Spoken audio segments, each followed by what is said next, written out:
Welcome to the Precise Multisport podcast, where we dive deep into a world of endurance training, strategies, and mindsets that fuel peak performance. My name is Aubrey Hayes, Level 1 USAT coach, age group athlete, and co-founder of Precise Multisport. Today we have a great story for you. It's about resilience and perseverance that Jared Ewing went through uh, over the past 4 or 5 years. Jared Ewing is an Army veteran and a current endurance athlete. Jared, welcome to the podcast. Yeah, thanks for having me on, man. It's a complete honor to be here. Like I said, I'm glad that Shaq introduced me to you, and yeah, just looking forward to talking to you and sharing my story. So, folks, let me jump into it.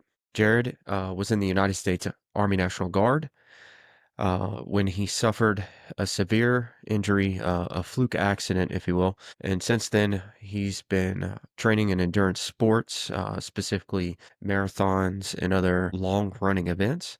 And that was driven by his road to recovery from his accident, and then eventually on to seeing some great results and success in running. So, Jarrett has a great story, and I think everybody can relate to it or get something from it, and just know that there's more to life, that you can dig deep, that you can persevere, and you can get through tough times. So, Jared, if you would, let's talk a little bit about the event that happened to you on that day. Yeah, so just to back up a little bit, so my running journey started in 2017. I ran my first marathon there. It was a bucket list. I had turned 30. I thought for sure I was one and done, but I was hating life through it. Got done with it, but I didn't know my butt from my elbow, totally wrong it. And so was thinking to myself, hey, if I actually trained up and actually knew what I'm doing, I wonder how fast I could go. And at this time too, I was getting into like David Goggins and Cameron Haynes and all these Yeah, guys, the Iron Cowboy.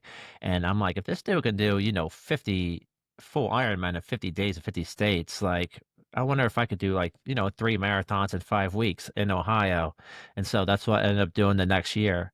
But lo and behold, that was in the fall. I made that happen. And I thought, life was going good. I had 2 years into the CST.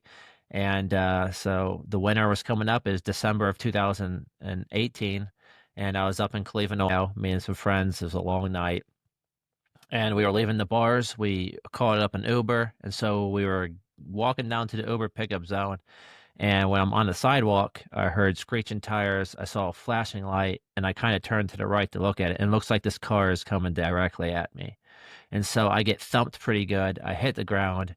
And when I'm on the ground, my adrenaline's going and it feels like my legs kind of like on fire. But I thought for sure, hey, like I'm a tough guy. Let me like just get up. And I couldn't get up. And so I thought that was weird. So then when I looked down at my leg, I saw my leg pretty much flayed open like a steak. I saw my bone there. There was blood. My leg was mangled. My pants I was wearing was all over the place. And then all the people that were with me were just screaming and crying. And so a lot was going down. And just from being in the army and everything, having first aid training and stuff, I knew about shock. I didn't want to go into shock. I knew that was all bad. So the only thing I could really do was like, hey, like let's not be looking down at this. Let's look up. Let's try to find a focal point and try to focus on our breathing. And so that's what I was doing. Now, in the meantime, I'm very conscious the entire time, unfortunately. So, with every pulse of my heart, it felt like there was a shock, a burn, just excruciating pain going through my leg. And so, all I wanted to do was just make it to the ambulance, just make sure the ambulance got there. And it seemed like it took forever. I'm sure, man. And so, by the grace of God, these two strangers that was with me that night that I just met, they kind of rushed over to me and they were like, let's make a tourniquet out of our belts or whatever. And so I was like, yep, that's a great idea. So let's do that. So they pretty much took their belts off. I told them, high and tight as we're taught, and they ripped on it, and it hurt. But I thought for sure that was the best chance of possibly saving my leg. At this point, so many questions were going through my mind at that time. It was just like, hey, like, am I gonna make it to the hospital? Like, am I gonna see my family again, my friends, my goddaughters? And then I thought for sure, I saw my leg, and I was like, this is done. Like, I had all these these goals and stuff I wanted to do.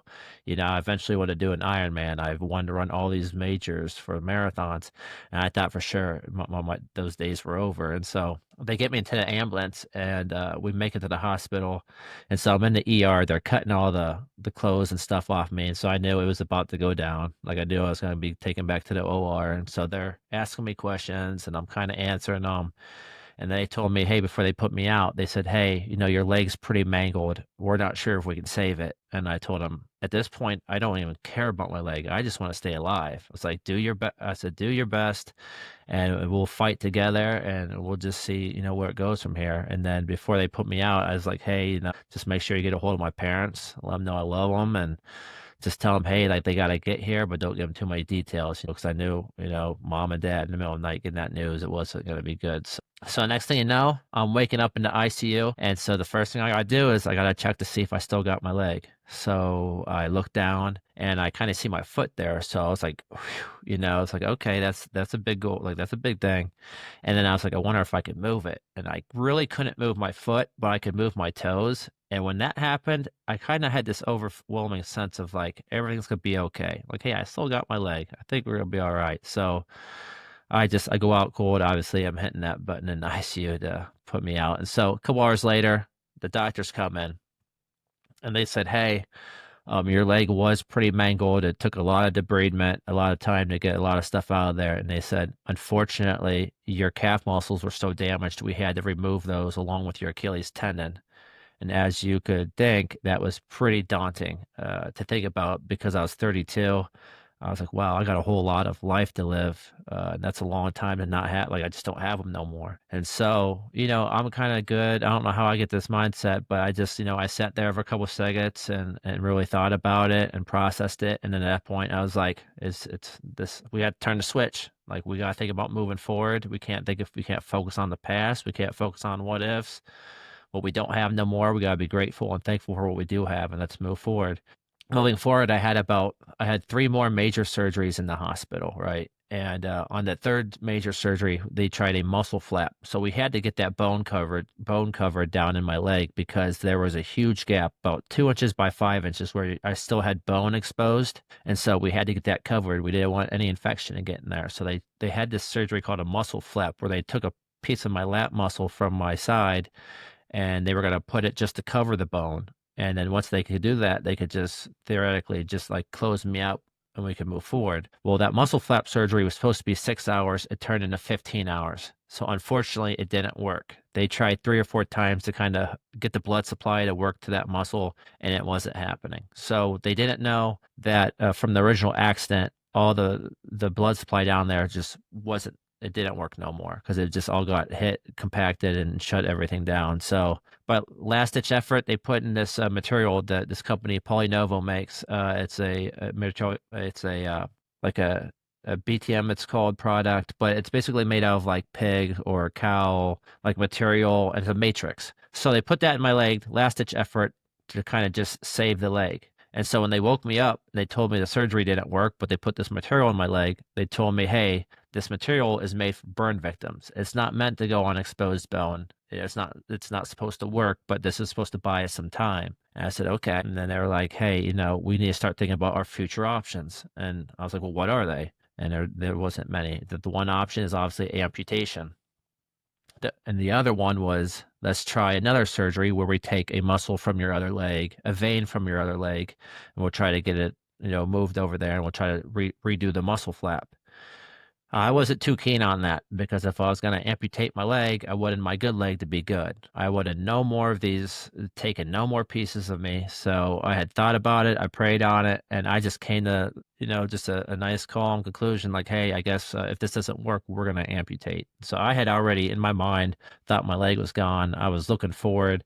I was looking up hospitals and stuff and other places where I could possibly go have my leg amputated and recover at. But 3 to 4 weeks later, they take a look under the patch, and lo and behold, that material was working in my leg. So the doctor's eyes were huge. They weren't expecting it to work. So by the grace of God, it was taken to my leg. And so at this point, this is when the big decision has to be made now. Like, okay, now that we can keep the leg, should we keep the leg? And so doctors came in, they're kind of moving my leg around, trying to get me, test out my foot, everything like that. And they were just basically telling me like, hey, like the future, if you keep this leg, you know, the future of your activity, we're not too sure of it. They said if you keep the leg, you're gonna no longer be running marathons.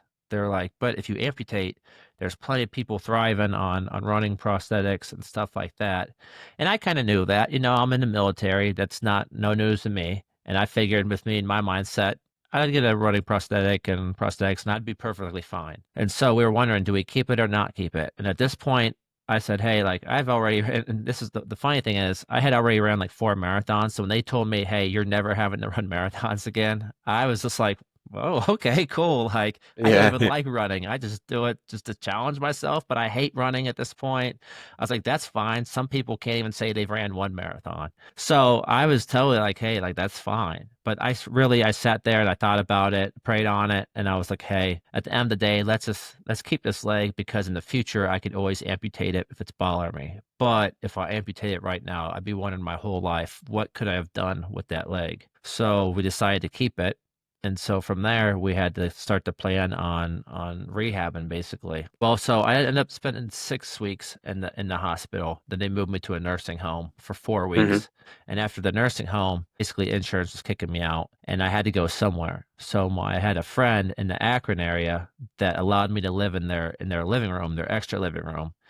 And that was huge because I was still, so my army unit was in Columbus. I was still getting weekly surgeries up in Cleveland. So I was like, I can't be making that 2 hour drive, which turns into 4 hours worth of driving once a week, especially with my leg. Like, that's not good. So Yeah, that's a lot my on you. so my friends allowing me to live in their living room was huge. So I basically, once I got there, I was like, all right, I know there's a YMCA near here. So I said, hey, Jared, like you got three other limbs to move, and we've been in the hospital and a nursing home for too long. Let's start moving. So I basically was still using a walker at this point.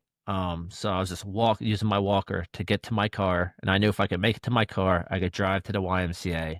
And once I could get to the YMCA, I could move and I'd just be healthier mentally and physically. And so that's what I did. I took myself to the Y and I would just get on the weight machines and I would just do a nice low rotation, moving, pretty much all the muscles. And then one day I just got a little bit brave and I was like, hey, let's get on the treadmill, see how far we can go, or let's just go a quarter mile, then get off of there. I'm a big person when it comes to getting stronger each day or getting better. You hear that all the time. And so that was just always my mindset. So I said, let's get on this treadmill for a half mile and let's get off, not half mile, a quarter mile and let's get off.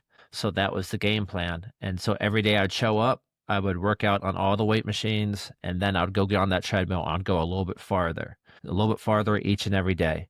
And eventually I could get up to 1 mile, and then I could go 2 miles. And this is still all like walking, right? And so this is Was this where, during still getting surgeries done, or was this after all your surgeries yeah. were complete? So I still had like more surgeries to go, but I'd call more basically procedures because once we knew that material in my leg was working, we still had to have more procedures of packing more of that material into my leg. And then once it was fully like covered and stuff like that, then we could have one last skin graft to cover it up. So I was still, walking around the YMCA with my walker and like my bandaged up leg, but just getting after it each and every day. And so this is when the walk jog routine kind of like went off in my head, like, hey, like this is actually like a real, like this thing works. Like you can go farther distance if you just, hey, man, you can just walk. That's fine.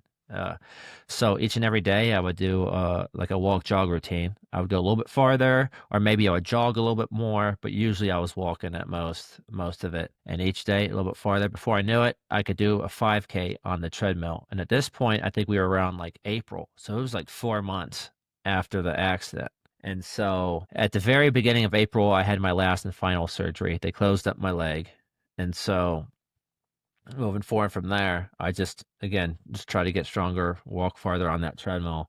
And I think it was July is whenever the doctor cleared me to go back to the guard. So I moved back down to Columbus. And when I got to the unit, they basically told me, hey, you can still like just go work on yourself for half the day, then come in here and work for like half the day. So that was huge as well. So I Yeah, that's a continued lot of going help. to I continue to go to Ohio State's rec center every morning and just grinding away for 4 hours at the rec center, just working on myself, going a little bit farther. And before you knew it, I could do 6 miles on the treadmill. Before you knew it, I could do 9 miles. And then that's when it kind of like just really sparked an interest in my head. Like, hey, like if I continue this process, I can go a little bit farther. I wonder how much farther I can go. And so I knew the Columbus Marathon was coming up. It was one of my favorite marathons. And so that's in October. And so early September, I got myself up to 9 miles. And then I said, hey, if I sign up for the half marathon for the Columbus Marathon weekend, I bet you I can do that. And so all I did was I kept my miles the same mostly throughout the week, but then every Saturday I'd go one more mile than the previous Saturday. To me, that Yeah. just made sense. So I was Yeah, like, of course. okay. So this Saturday we're doing 10 miles. Next weekend we're doing 11 miles. Next weekend 12. And so we got a week before the marathon. And I was basically like, hey, like, let me go ahead and try my own half marathon so I don't screw the pooch, show up and I'll have all these people there and I just fail on my face or whatever the day Mhm. of the marathon. And so the weekend before, I did my own half marathon. It worked. And so then I was like, well, if I can do 13, maybe I can do 14 or 15 miles. So last chance, last shot, I signed up for the full marathon thinking I was going to go 16 or 17 miles and then call it quits. So the morning of the marathon, that was the goal, was to go 14 or 15 miles. And so I made it to the half marathon mark. I had two buddies with me. They only did the half, so they kind of looked at me like I was crazy. They gave me a hug and they went off and finished their halves. I texted my parents and said, "Hey, I got a couple more miles in me. Keep your phone on you. You might have to pick me up at some point." And so I was pretty much working a walk jog routine every mile. It's pretty much at the beginning, I was jogging 3/4 of a mile, walking a quarter mile. And once I got up to mile 16 or 17, that's whenever my ankle started really hurting. It felt like I had like glass going on in that bad leg and that bad ankle. And so I was really just asking myself at every new mile, I'd say, can I go one more mile? And the answer was always yes. But it was like, hey, but we're gonna have to change up this routine. We're probably gonna have to walk more. And I was okay with that. So 1 mile at a time, I kept on going one more mile, one more mile. Before you knew it, I got up to mile 21, mile 22, and at this point, I knew I was going to finish this thing by all means necessary, even if I had to walk or crawl, because I knew if I could just finish this thing, this would be one heck of a story to tell, and I'd be able to prove to myself what I really have. And so I just did that. By those last 3 or 4 miles, I was literally walking 3/4 of a mile and just jogging like a quarter of a mile. But before you knew it, I crossed that finish line, the full marathon, in 5 hours and 55 minutes. And it was just beyond, I just, words can't even describe it. It's still to this day probably my proudest moment ever. I learned so much about myself. But yeah, I crossed that finish line and it was just, it taught me a whole lot about myself, that's for sure. Would you say that obviously as a turning point, it sparked your interest to like just keep pushing the envelope with the marathon from there? Yeah, just in general. Well, from there, um, to me in my head, I kind of thought like, hey, like you did this, you don't have much more to prove. Like you really don't. And so I really wasn't sure where to go from there, but I knew that like running was kind of good for my leg. And so this was in 2019. So as we know, in 2020, COVID happened. And so like a lot of other success stories that happened through COVID. So when the gyms all shut down, I was I had nothing else to do but go outside and run. So I went to the trail that's near the home, and it's a good one. It's a bunch of miles, so it's nice and easy out and backs. And so I was like, okay, well, if you're gonna shut down the gym, I'm just gonna go run because the running is the best thing for my leg. So because I'm lacking those muscles, I have poor circulation in that leg. And lo and behold, running is the best thing. Swimming doesn't quite do it. Biking doesn't quite do it. It's for some reason the pounding of my foot on the ground helps pump that blood. So I need to go run every day. And just as you know, if you go do something efficient every day, you're gonna become more and more efficient. So Yeah, of course, yeah. over the COVID era, I was just going out and just every new day was a new PR. It was a new distance, a new PR. I still wasn't, I had no real speed to it, but I could go a little bit farther each day. And then I started throwing in, push ups at every mile, air squats at every mile, because I was just going nuts, needing to have to, having to work out all these other body parts. And it got to be about like 2022, so 2 years of doing that. And that's when the marathons were coming back. And I was like, dude, I gotta see how fast now I can do one. Like I've been running every day. I know I can do one faster in 5 hours, 55 minutes. And that's whenever I got a hold of Shaq and he was gracious enough to come help run with me. And we ran that. And I think I ran it like 4:40. And that's Was when that the Kentucky Derby Marathon?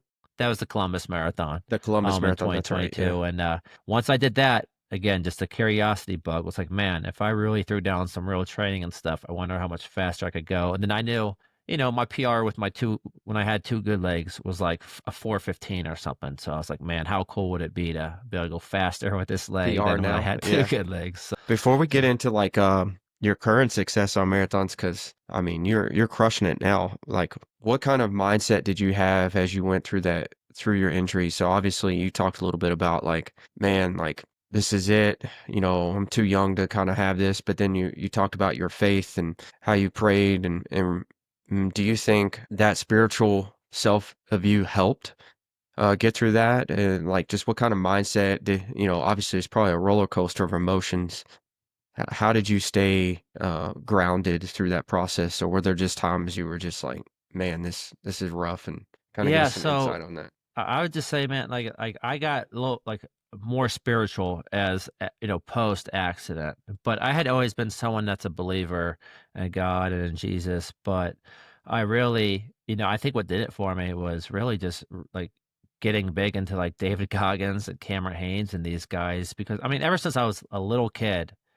I had this pedestal where I put like military people, Navy SEALs, this and that, and I was like, man, like I looked up to these guys. I was like, these are the people I wanted to be. And so whenever I found David Goggins and Cameron Haynes and like those sorts of people, I was like, man, like the things they're saying is kind of like exactly how I think, And it's like I've always been when I was in the military, I was always about like, hey, like let's grind, let's work this, let's get but best shape as I can because you never know. You want to be in your best shape for you so you can do your job the best of your ability. And I was like, man, and then at that point too, I was like, hey, like I want to run these multiple marathons. I'm really gonna have to start working hard to start beating down these legs. And so I constantly was doing things in the morning, like I'd show up at like 4 a.m. at the gym, go run like 3 miles, and then the gym would open up. I'd go work out for a couple hours, and then I'd go run back outside and run. And I was just doing this because I really believed in that Goggins mindset of really like callousing your mind, like just doing hard things every day to prepare yourself for the future. And so, what I think, lo and behold, it's coincidentally, this accident happens. And I think that, you know, it was a little bit easier for me because I had that mindset a while, like a long time. Like I had been grinding and putting myself through hard things each and every day. So I think that allowed me to be more ready for the moment. And also, what a huge coincidence was, the doctors told me because of the of my running, the marathons, the shape I was in. That's the whole another reason why I was able to keep my leg as well, which is just like wild. Like, hey, like I started focusing on really beating up my legs, working out my legs, running a lot. And then lo and behold, I was able to keep this leg because of Yeah, all that work I had been doing. But to go back to the mindset, yeah, and just ever since I was little, like I would hear these cliche sayings and I always took it to heart. It's just like, hey, treat people the way you want to be treated, or, go out and do hard things, or, it's just like, don't focus on the negative. Like all these things, like you can just, all these quotes, right? And I'm like, well, they must be there for a reason. So I've always had that like mindset. And then when that accident happened, it was like, all right, Jared, we got are you, you gotta now talk, walk the walk. You can't just talk the yeah. talk, right? Practice what you preach now. Yeah, Yeah, and so I pretty much put that to use. Again, I was like when I didn't so I didn't have many like big lows. And I'm just, thankful for that, but I think it's because of this mindset that I was able to just have throughout the years and just again and then just making me a little bit more spiritual and just being blessed, just like that I'm still alive. So throughout the whole process, I mean in every single moment of it, I've just been blessed through it all. And so I can't help but just be thankful and grateful. And sure, every day when I wake up and I see my leg and I feel it, like every day I have obstacles with this thing every day. That's what I try to not tell people, but at the same time, it's probably good to get that out there. But it's like no matter what, even right now, I can feel my leg like twitching a little bit, tingling a little bit. I have some sort of annoyance with it 24/7, but running is what actually makes me feel free of my leg. I don't feel that leg when I run. And I think it's because my mind is just so many other places. It's focusing on all the other pains, everything that you think about when Yeah. you're running. So I Yeah. feel free of the leg when I do that. But yeah, That's just awesome. I'm just blessed to have that good mindset, but it just helped me get through it all. Yeah, that having that resilient mindset and doing hard things makes you resilient. Yeah, absolutely. There's plenty of studies done on doing things you don't want to do builds resilience and actually I believe I saw something that talked about how the brain actually grows with resilience, and there's some combination of that. So, yeah, Yeah, being chosen able to do suffering. what's that? I said chosen suffering. Chosen suffering. Yeah, Yeah, because one, yeah, there's a method to it. It's not that everybody's crazy and they love to suffer. It's what you get from the suffering that everybody's searching for. yeah. And the reason the you having that gave you the ability to fight through a tough situation and come out on top, honestly. Yeah, and I just think, all of us are gonna have tough times that are gonna come up. That this life isn't easy. It's not fair. There's gonna be curveballs. You're gonna get punched in the face. You're gonna get knocked down. And it's just building yourself up to be ready for those moments when the time comes. And so that's why I Sure. continue to choose, be intentional about these hard things that I'm doing, just in case. Hey, like I know firsthand, life can change or end in the blink of an eye, and I know firsthand that, tomorrow something big could happen. And I just want to be prepared for it. Nice, man. Getting back to your current marathon goals. So we talked about the Columbus Marathon, and then you you talked about trying to beat your past PR of 4:15. So how many marathons have you ran since your injury, and kind of walk us down that? Um, give us a synopsis of where they were. It doesn't have to be every one of them. Maybe your most memorable ones and the times that you're aiming for or aiming for now. Yeah, so now I'm up to 37 marathons and I've did 7 ultras. So pretty much I tell people 44 races of at least a marathon distance. But basically I had 4 before the accident. So I've done 40 races after they told me, if I kept the leg I was never doing marathons again.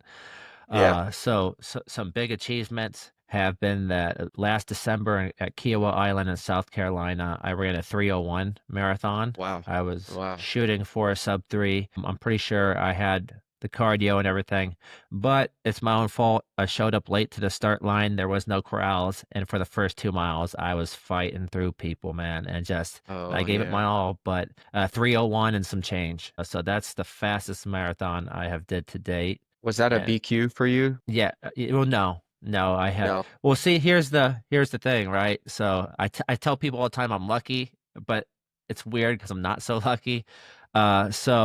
So yes, like I'm 38, so for me to actual like by normal standards, a BQ is 3 hours, so up to sub 3. However, I'm a para athlete, so I have different qualifying standards. So basically, I'm a T44 para athlete because I'm missing my calf muscles. I have no function of that ankle. So I basically run with people who are below the knee amputees. That's the category that I was placed in. So for me to like qualify for Boston, they're very gracious. I think it's like a 4 hour that I have to be able to do. And I Okay. think to get like like free like your race cover fee, like the $300 to get that covered. If you can run like below a 325 or something, you get that like waived. And so I've been able to do that the last couple of years, because I've been able to run, the sub 325. So yeah, so that's how I've gotten into Boston and Chicago, is through that. So yeah, then the other big achievement was last year I ran the JFK 50 mile. And so that was a fun time. I did that in like 7 hours and like 25 minutes. But that was definitely a learning curve. The Appalachian Trail is no joke. You basically run a half marathon on the Appalachian Trail. And I just knew like, hey, this isn't me. I'm just gonna walk through this. I'm gonna let people pass me. But I was telling people, but when I hit that towpath, I'm gonna start taking souls because the towpath is where I train every day here in Ohio, pretty much. And so I sent it for the towpath. So you run on the Appalachian Trail for like a half marathon, then you run like a marathon on the towpath there, and then you go like 8 miles of backcountry highways. So I sent it on on that towpath, and then when I got to the country to those highways, man, my legs were toast. So those last 8 miles were rough, but Yeah, we test. did Yeah. it. And so my ultimate goal in all this, I had this crazy idea. Hey, let's run a marathon in all 50 states. I thought about this like 2 years ago, and I was like, hey, like they told me I was never run marathons again. Let's run them in all 50 states. And so that's kind of just been like what I chip away at. But then each year I try to find a big goal to do, something that's really going to get me outside of my comfort zone. And I think the two easy ones are always like, hey, let's see how fast we can go. Let's see how far we can go. And so this year, the big goals were uh, podium at Boston. It was that's running my first 100 miler and then try to run a 2:55 marathon. So those are the big goals this year. And at Boston this year, I just made podium in my para division. I got Saget. And so Congrats, that, man. That's yeah, awesome. I appreciate it. Yeah, it was something that I thought I might be able to do after looking at all the times last year. So it gave me that belief that I could do it. And so just over a year, just worked my butt off for that, and I was able to accomplish it. So now it's training for this my first 100 miler, which is coming up in July. And then I signed up for this marathon called the Marathon Project, which is happening in Arizona in December. And I'm going to try to shoot for a 2:55 marathon. And the reason why I chose 2:55 was just to give myself some leeway to make sure I get that sub 3 that I've been searching for. But Yeah. other than that, yeah, just each year, just try to chip away at these 50 states. I am at 22. After this year, I should be probably, I'm thinking like 25 or 26 by the end of the year. And then, yeah, but then also throwing in big goals. So, I think next year, in 26, I've been talking to, Shaq's been trying to get me to do an Ironman forever. And so I think, I'm turning 40 next year. And so I think that's going to be the big one for next year. So I Well, think chat if you need help with plans and stuff, we can help you out. for sure. We got a For really sure. good full distance coach. Josh, he's awesome. He's like he's hitting 8 hour, like 8:30, 8:45 Wow. full Ironmans. Like dude is a Heck yeah. monster. Yeah, and he'd be more than happy to help. So yeah, man, you're out there crushing it. So injury did not hold you back. I would almost say that it pushed you forward a little more. More, I guess Yeah. it just gave you that drive, like I got to do something, and that's pretty awesome to see. You don't see a lot of people bounce back from something like that, so Yeah. It pretty just, awesome. again, it's a daily reminder of, hey, man, get off your butt and go move and go do something. And again, running is the best thing for it. So running just every day. It's allowed me to get a little bit faster and it just helps me, in general, more Yeah, mental than physical, honestly. I think that's how I've gotten through it so well too, is, running's helped me on that mental aspect. But it's definitely a reminder of just being grateful and thankful to be here today, to be able to run. The good thing, the thing that like with Boston is so I'm with all these para athletes in this tent, and it just humbles you. You're like, man, it's just a reminder of all these people that are going through all these tough things, man. Way worse than what I've had to go through, and they're out there running a marathon, and it humbles you, and it reminds you, like, hey, like there's people who aren't alive. There's people who wish they could run and can't. And so now I feel like it's kind of my duty to make sure that I go out there and I'm pushing these limits and I'm out there running every day for the people who can't or and just in general. But and then I just have this curiosity bug. Honestly, I tell people I'm very curious now. It's like I'm sure with two good legs I would have been curious, but with this leg, I mean, you tell me I'll never run marathons again. Well, I got to keep on seeing how farther can I go? How much faster can I go with this leg? It's like a true curiosity. But and that always helps me as well. nice. Yeah, if you could give one bit of advice to anybody getting into endurance sports or other people kind of in your position, maybe para athlete, someone that is new to the scene in the para athlete world, what would that be? I kind of search out people, trying to search out like good people and people that are doing things that you want to do or that you can Mhm. possibly do.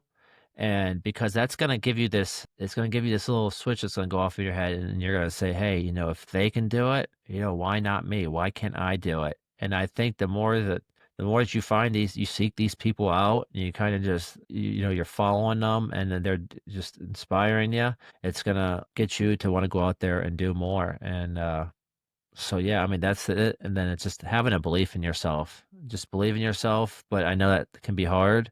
And that's why, when you see other people doing things, you're like, why not me? And then it will push you to do it. And then yeah, it's just, continuing to, if you can, choose to do these harder things, choose the harder route. I know it's easier said than done.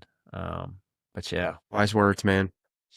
And if anybody wanted to follow you and follow your journey, where could they follow you at? Yeah, so on Instagram, I go by JRod. It's JROD 4513, and then I'm on Facebook as well, Jared Ewing, and I'm on LinkedIn as well, Jared Ewing on there. And then as well, I have a documentary out that could probably cover down on my story. It's about 14 minutes long. It's on YouTube. If you look up Jared Ewing Extended, because the full title is Jared Ewing Extended Polynovo, like documentary or something like that. So if you just start to put in those few words, it will pop up. You'll see my face on there, and yeah, watch it. And then I just ask people to, if you get something from it, share it with somebody for sure. And I hope people get something from it. Yeah, for sure. And I'll get the link from you, and we'll share it in the show notes here for everybody, so you can have easy access to it. Jared, man, I've heard your story multiple times from Shaq, our buddy Shaq,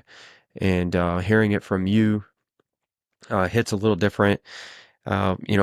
The big thing we talk about in the military is resilience, right? They always preach resilience, and you definitely resemble that. You showcased resilience. You showcased that people can go through tough things, and I know it was a traumatic event for you, but it's an inspiring story for others. And I hope that you continue to leverage your story to help others and to push other people. And I know I'll be in contact with you, and I hope I can be anywhere near as fast as you in the marathon sometime soon. I just hit a 3:19. I'm working my Awesome. way down, Heck and yeah.